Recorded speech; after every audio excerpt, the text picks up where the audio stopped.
Allah akan segera ditemukan. Beri ada penampakan.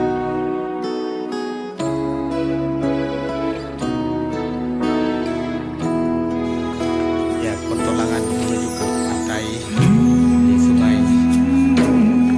ini Pagam. Beri.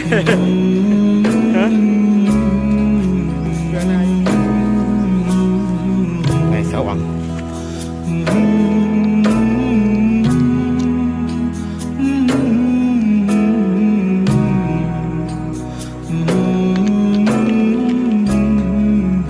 Mana? Ini dulu deh. Yang hotel. Oke. Nah, lagi dicek oleh suhu. Hotel.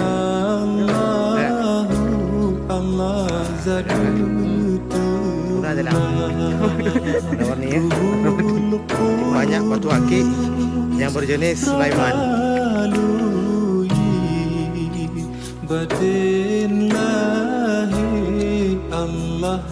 baru. Berapa anak bentik mana? Ada bentik. Insyaallah saya dapatkan batu pancawarna. Bagus sih. Pancawarna. Ada makhluk pancawarna. Kilat ya. Penampakan yang sangat ngeri. Luar biasa ini penampakannya. Banyak batu akik. Zona batu akik. Banyak pohon bambu. Ini belum. Nah, tak boleh mana.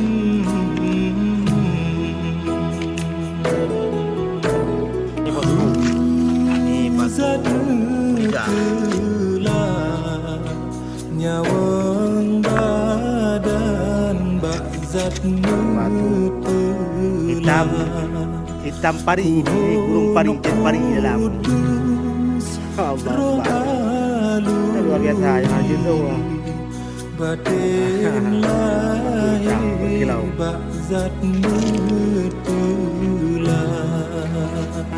Biasa keindahan sungai Gonzawa.